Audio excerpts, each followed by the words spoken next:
Well, Southeastern Louisiana comes in winning their last 2 games. And then Lamar, I mean, haven't had really a strong first half in the past couple of games, but have proven themselves in the second half, shown like this is the Lamar team you usually see.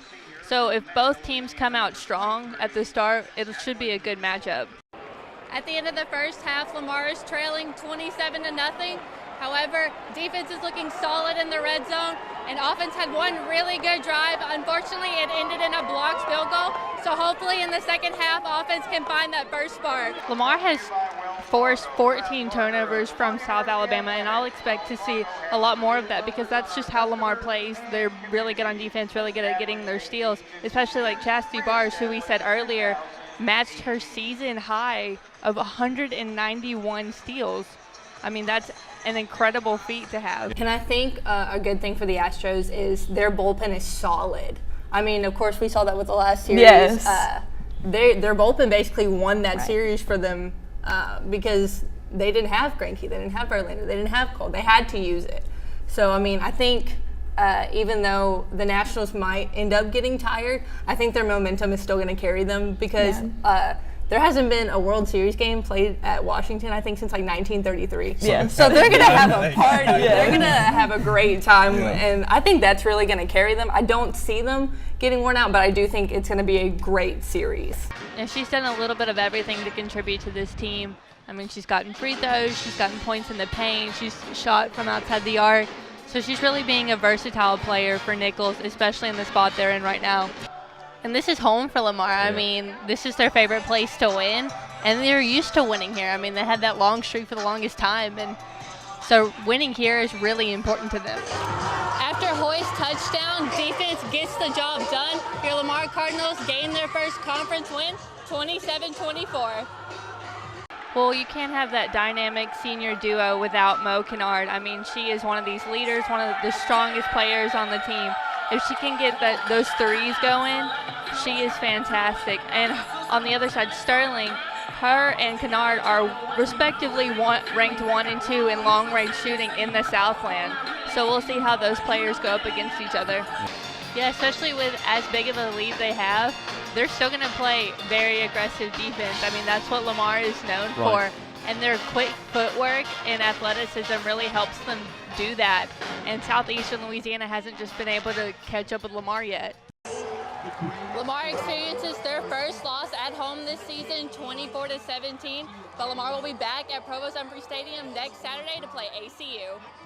When you talk about points in the paint, I mean, right now Laterno has 8 compared to Lamar's 40. So they've really taken advantage of in the paint points. Early as it is right now, you can't really tell. I mean, a lot of people counted San Antonio out last year, and they brought the number 2 team to a Game 7. I mean, of course, they're always going to make playoffs. Yeah, always. Exactly. And I think no matter the age or anything, I love being called a fundamentalist because that's exactly what San Antonio is. They have the fundamentals, and I think as long as you have that, they're going to make the playoffs, and I think they're going to do relatively well every year. And it was great to hear from her and get to talk to her a little bit about her journey through Lamar. And starting from high school, I mean, she got offers from teams like A&M, and then they retracted the offer, and then she was able to go out and beat that team. So it was really great to hear that from her. Well, like you said, this is the best against the best. I mean, Chastity Barrios leads the Southland Conference in scoring with 20 points, and then Chastity Bars leads the Southland in assists and steals with 6.2 per game.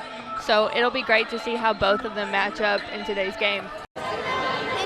Defense and offense have both struggled here in the second quarter, but hopefully during halftime they can regroup and come back stronger in the second half.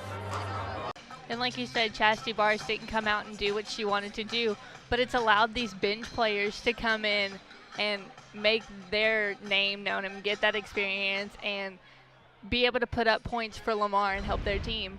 And she is that for them. I mean, she is their big player underneath the basket. And what else?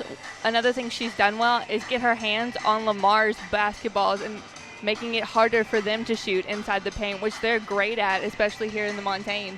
I think LSU has such a wonderful, well put together team that Joe Burrow would have to have one of the worst games of his career for that to kind of affect it. And like you said, I mean, Jalen Hurts doesn't have the team that Joe Burrow does, and he's working with what he has. And I think he's done a fantastic job, but I think Joe Burrow would have to completely fall apart. It usually doesn't surprise me, but since how they've been playing their last couple of games, how strong Lamar came out the gate, that really surprised me. I mean, that's what they're used to doing, Right. but they haven't been able to do that so far in Southland Conference play, so it's good to see them do that now. And it hasn't been really just one or two players. I mean, it's been a whole team affair. They've each gotten the point from outside the arc, so they've really done a great job of playing team ball. Final score here in College Station, A&M 62, Lamar 3. Lamar's defense had a great couple of forced turnovers, and offense had a great couple of good drives. However, it just wasn't Lamar's day today. Especially against a dominating team like Lamar. I mean, like we did say earlier in the game, Lamar has a tendency in the third and fourth quarter to dwindle that lead. But I think with remembering the fact that this team beat them in the Southland Conference tournament, I don't see them letting up anytime soon. Coming in, especially when you play Lamar at home, it's going to be a tough game because of how dominant they are in the Montaigne.